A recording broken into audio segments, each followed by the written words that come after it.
Hi, it's Erin Riehle. I'm going to talk to you about the second part of Project Search and just tell you a few stories about the jobs and the skills that we teach. Just that I think it helps to illustrate what we're about in a way that makes a little more sense. In Project Search, we focus on what we call non-traditional jobs. So not the perceived easiest jobs, but jobs that are complex and systematic. So jobs that are hard but routine.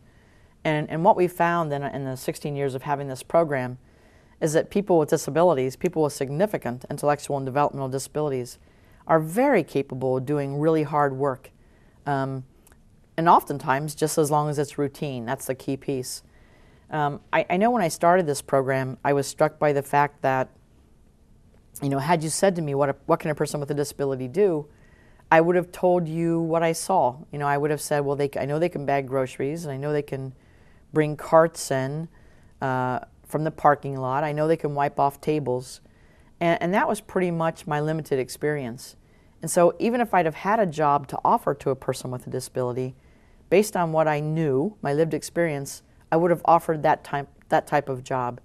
And so, and all kinds of work is honorable. That's not what I'm saying. What I'm essentially saying is that people with disabilities have been pigeonholed into a few positions, which may be a great job, but they're capable of so much more, and jobs that may pay more, or that they may actually even be more interested in. They don't get those opportunities because we don't know what they're capable of. So Project Search focuses on jobs that are hard but routine, and businesses across America are full of them. So let me give you some examples. And once again, I have permission from all these folks to talk about the folks you're going to see. This is a young woman by the name of Annie Sublett. And Annie was the very first person I ever hired. And she came through our program. She was very good at things. She loved puzzles. And she worked in materials management on stocking and learned to do that type of work. And I hired her to work with me in the emergency department, where she stocked all of the rooms. And she stocked all 58 rooms. She was a standard stocking technician. She did a fabulous job. She did the job the way it was meant to be done. She came to work. She was a great employee. And about 6 months into the job, the head of the dental clinic came to see me and said, you know what, Erin, we have this position. It's very, very hard. But it's routine. We have a difficult time keeping staff. We have high turnover. We know you have a young woman with disability, and we also have lots of patients who have disabilities. Do you think that this young woman you have could do the job? And this is an honest story about myself, because it was our very first year, and I'm a nurse, and I didn't know anything about disability. And so the amazing thing is that when they asked if I thought Annie would be interested in the job, sadly, I said no. And it's embarrassing, but I didn't even ask Annie what she thought, and I didn't call Annie's family and say, what do you think about this job? Because I thought in my head that a person with a disability couldn't do a job that was so hard. And here's why I thought it. Annie couldn't even find her locker in our locker room, and she couldn't open her combination lock. And so what I did to her, and it was not malicious, and but I didn't even think about it. I thought to myself that if Annie can't even open her locker, then how can she do a critical job? So what I did, though, I judged her whole life on a couple things she couldn't do that I thought were easy, instead of everything she'd been doing in the emergency department that was so hard. Now, fortunately, I went home, I thought about it overnight, and I decided, you know what? I have failed lots in my life, and I've succeeded, but no one ever failed or succeeded for me. I did it for myself. And so we decided that in Project Search, we would try never to again fail or succeed for a person with a disability. If they're going to fail, it's going to be on their own, but we're going to give it a shot. And so I went back and I said to the dental clinic, I don't know if Annie can do this job. Let's give it a shot. And if you look at this slide, what you see is that Annie worked for our hospital for 15 years as our dental sterilization technician. We have a dental clinic. The cases turn over every 30 minutes. We have 15 rooms. Annie was the only person who sterilized and processed every dental instrument that went into a kid's mouth at our hospital. Still couldn't open her locker, but she could do a hard job. They're not related. This is a very complex task that is routine, and we can teach Annie to do this, and she can be one of the best people at doing it. And you know what? This is all she needed to open her locker, a laser lock. Now, as a businesswoman, I didn't even know this existed. It was a teacher who said to me, well, let's just give her a laser lock. And so it's about combining what I know as a businesswoman with what educators and VR people know. That's how we get the absolute best for a person with a disability. This is another young woman. Her name is Gretchen. Gretchen doesn't read or write. And I used to think, geez, how can you do a job in a hospital? You know, aren't we all so incredibly important? How can she do a job if she can't read or write? And what a teacher taught me was that you don't have to be able to read or write to put a single thing where it belongs. You have to be able to match. I know you could have, I never in my life would have figured that out. I'm not an educator. I had to work with one to learn this. The other thing is that everything you count can be broken down into 5s and 10s. And there are dozens of ways to count to 5 or 10. But I didn't know that. And I remember the first time someone said, well, there's lots of ways to count to 5 or 10. I'm like, well, show me one. And see, this is the difference. I understand my business. I know the names of my jobs. I know the skills. I don't know how to work with people with disabilities. You do. And it's only when we combine that knowledge that we get the best of what we can be. So here, you'll see on this slide, Gretchen, for a while, used a counting board. And then she used a piece of paper that had many, many pictures of items on it.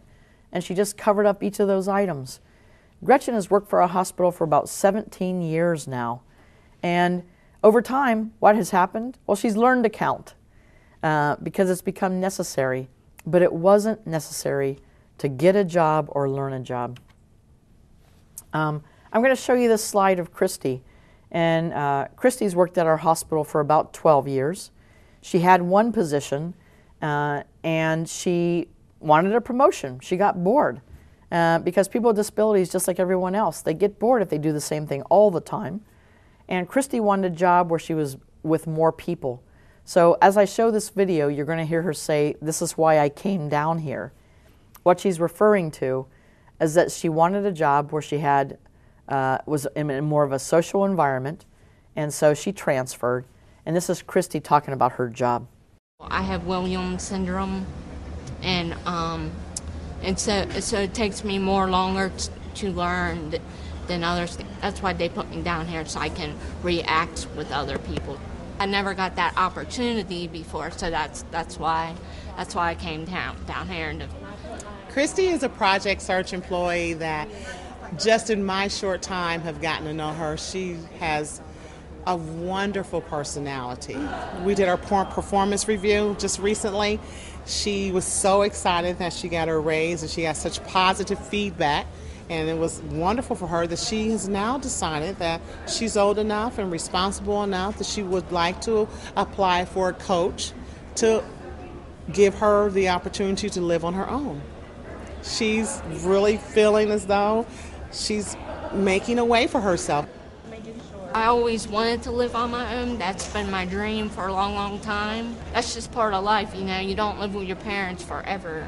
You want your freedom, because I never did that before, so this is my opportunity, because I'm 32 years old, and I want to be around people my age, you know, so they understand what I'm all about, and I understand what they're all about.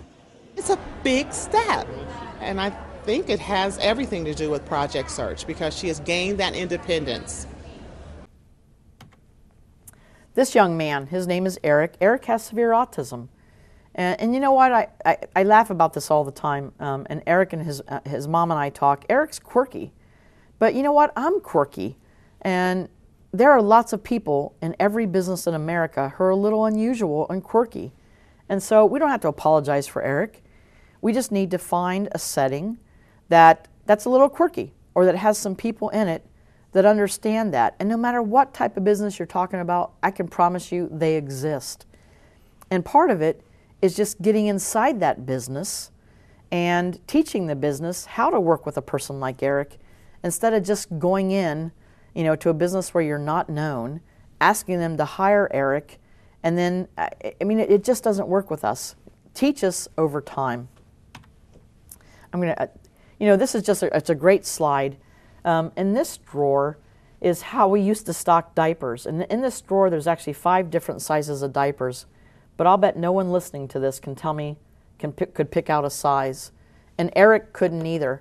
And so he just said to the teacher, I don't know what size I'm supposed to put in the drawer. And so the teacher and job coach, out of $40 of plexiglass, created 58 drawer dividers and put them in every room. That's all Eric needed to stock the diapers when he was going through our training program. But the end result was really that it turns out the nurses didn't know what sizes the diapers were here either, and they'd been using the wrong size and then having to throw it away.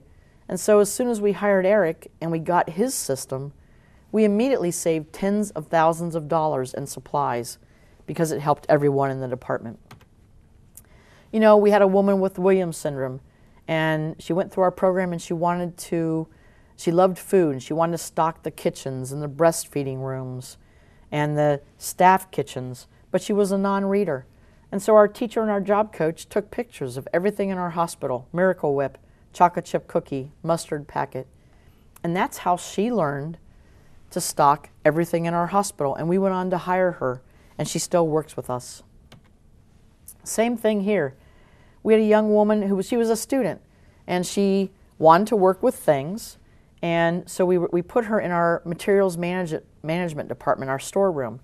And we have hundreds of these bins, and they all have this teeny little label on them. And she couldn't read it. And so the teacher and job coach said, can we relabel every one of your bins? We'll do it for you. We don't want you to do it. And so they made these big labels that had exactly the same information. And they were really polite, and they taped them underneath. And within just a few weeks, we noticed that the staff in the department had taken the big labels and were covering up the small. Well, this is not rocket science. The big label is easier for everyone to read. Here's the thing about this that I know, and again, as a businesswoman, had you come into this department off the street doing standard supported employment and brought a job developer, brought a person with a visual impairment into this department to look at a job and said, hey, I've got a great candidate here, they have a visual impairment, this department head would have been scared to death. And instead of seeing the person as talented, they would have immediately thought, what am I going to have to do? I don't know what to do. Am I going to have to change everything in the department? How's this going to work? The only thing that they would have thought of is how scared they were. That's all. But by going through Project Search, what happens is it's a win-win situation. We bring young people into departments. We teach them that sometimes for a person with a visual impairment, it's as little as having a bigger sign, and we're going to help you make that. And suddenly what seems so scary and insurmountable isn't a big deal. And you have these managers who are kind of, it's like an aha moment. Oh yeah, a person with a visual impairment can work here pretty easily, and they're going to help me do it.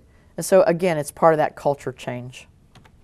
This young woman, really significant disability, and she wanted to work with babies.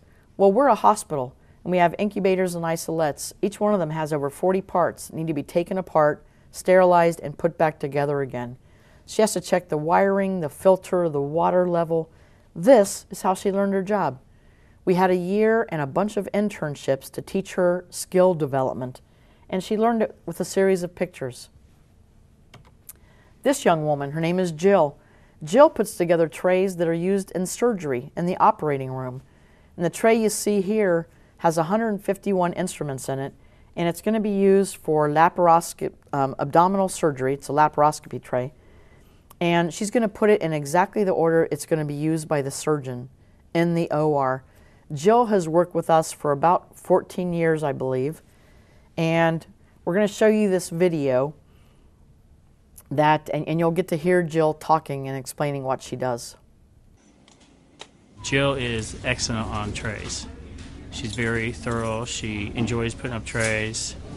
She's really focused when she does it. When you actually watch her put them up, you can see how focused she is. Some of her trays are 130, 150 instruments per tray, and she can put up probably 30 or 40 different trays. This tray has got 141 instruments. So what we did was we have books that are set up with each tray, and it has each instrument on it and a picture of it. So she can pull the book off the shelf, flip through the pages, and actually match up exactly what she needs to put in. And after a couple of times, she usually has it memorized. How many trays do you fill in a day? Do my age, 32. What does that mean? Next year you're going to have to fill more trays? Next year I do 33. This is her tray. It's right front, second, third, fourth, and fifth. The disabilities can present challenges for the employee and the supervisor, and Project Search job coaches help supervisors address special issues and make adjustments. We were finding that when she worked 8-hour days, it was too hard on her. The last hour would be she'd be very fatigued. She'd cry sometimes. But then after we switch it to 7 hours, she's very happy all the way through the day, and it worked out wonderful. I want to clarify a few points. Jill's worked in this department for a long time, and there are a couple things that happen in this video that always make me smile. First of all, you may not hear it, but what the man says to her is, how many trays are you doing now? And she says, I'm doing 32. And he says, how many are you going to do next year? And she says, 33. And Jill decided on her own that she wanted to do the number of trays each year that match her age.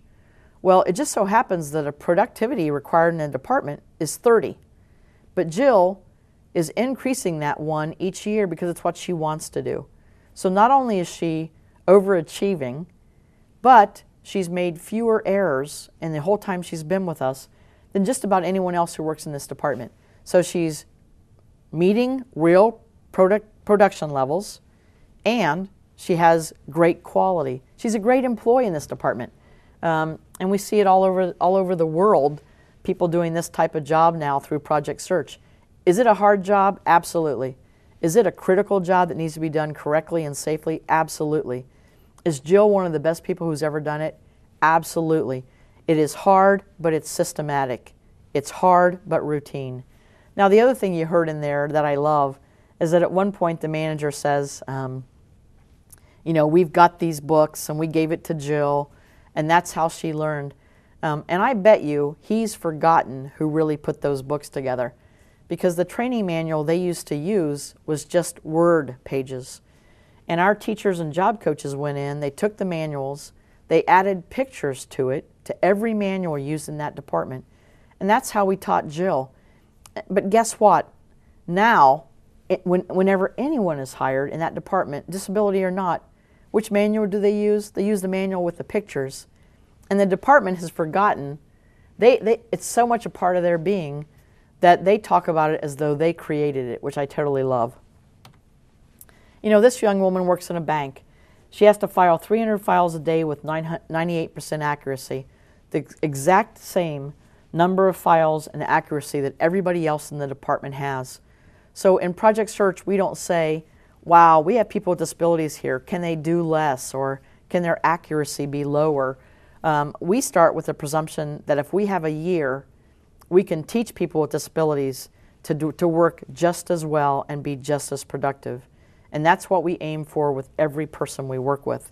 I do want to say to you, having shown you these slides, that we have programs in hospitals. We have about 250 programs in the United States, and about 60% of them are in hospitals. But what we're really looking to do is to diversify by industry sector, because not everybody with a disability wants to work in a hospital or learn a hospital skill. And so we have programs in banks, in universities, in manufacturing companies, in the federal government. We have a program at the Department of Labor, inside the Department of Education, Department of Interior, National Institute of Health, Health and Human Services. We have a program in sheriff and government offices around the country. We have a program at Shaw Industries, at Medtronic, 2 Medtronics campuses. Embassy Suites, we have 3 great programs. We have programs in Chesapeake Oil, Variety Magazine out in Hollywood, Magazine to the Stars, Walgreens or Walmart distribution centers. So just about any business that has at least 200 employees can have a project search program. I want to end by just running through a few stats with you. I think we try to be as transparent as possible and to talk about the good, the bad, the ugly. Are we a perfect program? Absolutely not. Do we look at our data every year and try to do better? We absolutely do. We're trying to be the best program we can be so that we change expectations for people with disabilities. They're getting jobs that lift them out of poverty and into independence that they deserve. So these are some of our numbers. These came from California. They're from 2010. And they looked at what was gained in supported employment in California, California-wide, versus project search in California. And if we just look at wages, supported employment was averaging about $11 an hour. Project search was about $17. Now, I always have to laugh when I look at these California numbers because that's a lot higher than it would be in Ohio. And so part of this reflects California. But it's the increase we're looking at here. If you look at hours per week across all standard supported employment, it was about 25 or 23. Our project search employees were about 30 hours. If you look at retail and food, I'm really pleased about this.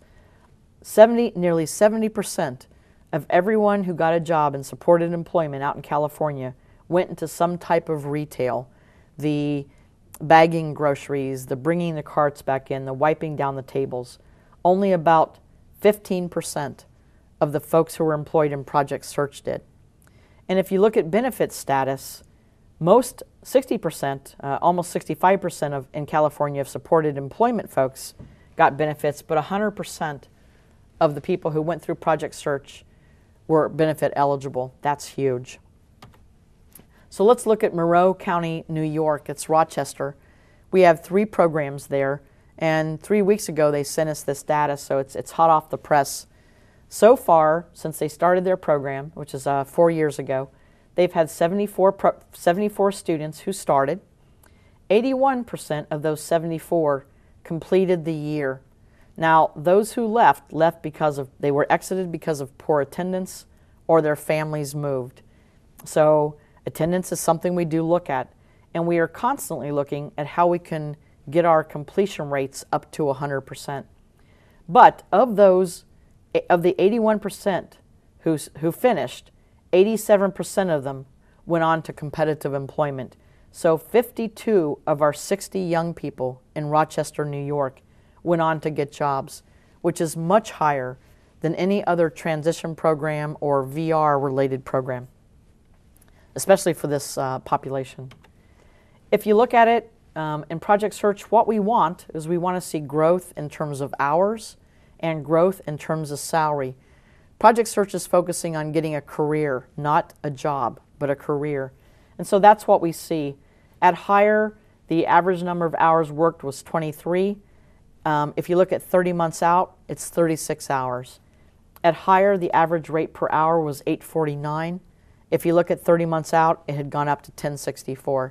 So we're seeing growth in terms of average hours and average salary. This is probably the ugly part, but again, we try to be transparent because we're always trying to be better. We also looked at the number of people who maintain employment. And at 6 months, 83% of those people who got jobs kept it. 12 months, still 83%, or 27 of 32. That should have been 52. At 18 months, 66%. But at 24 months and 30 months, we start to drop off. And now part of this number here is that a lot of our classes weren't far enough along to even look at 24 months out. So you're looking at only, our numbers are only the 2009 cohort. But we still are seeing a drop off in the number of people who are getting jobs. So 42 and 40% at 30 months. Clearly that's something we need to work on, and we're creating programs to address that. Most of these folks left because of moving or medical conditions, but we're still looking at how we can increase that number. The only thing I will say, and not to paint a rosier picture of this than I need to, but 40% of those young people still keeping their jobs is still better than the nationwide percentage of people with significant disabilities who leave school and go into a job. We're not happy with it, and we're working on it, but it's better than some states. This is New Hampshire. It's their developmental services data. So New Hampshire looked at everyone who had a developmental disability across New Hampshire. And we have 6 project search sites. They're listed here. And there were 79 people who were employed from 2009 to 2012 for a total of 74% employment in all of our project search programs. Their average hours employed were 17 hours a week, and their average pay was $8.68 an hour. So that's across our 6 programs. So 74% employment, 17 hours, and $8.68 were average. Here's the interesting thing. In all of New Hampshire, they served 3,266 people with developmental disabilities. Now granted, we only served 106, so we're much smaller, but only 35.9% of those young people were employed, whereas 74% of hours were. The average hours worked per week for these for the 35% that were employed were 9 hours a week. For our cohort, it was 17. And for those 36% who were working, their average salary was $7.75. Ours was $8.68. So, and we're getting this feedback from across the country. We're seeing increases in hours, in salary, and a huge increase in the number of people employed. I'm going to end there. I just want to leave you with this last slide. It's probably shameless marketing, but if you're interested in our program, we have a book that just came out in July. It's called High School Transition That Works, Lessons Learned from Project Search. It really it gives you the details, the everyday details that go along with the technical assistance we provide and teach you how to have the best project search program that you possibly could. I will say that we're getting lots of comments from parents and school teachers who are not running transition that it's also been very helpful to them because we talk about setting expectations from birth and we talk about what parents need to do to help their young people become employed. So it's got a lot of information in it that is more about transition than about project search. If you look on Amazon.com, there's some reviews on there. And any money we make from this go directly back into our project search programs. Thank you for listening to my presentation. I totally appreciate it. We love what we do, totally interested in getting good outcomes and trying every day to be better and better. Thank you very much.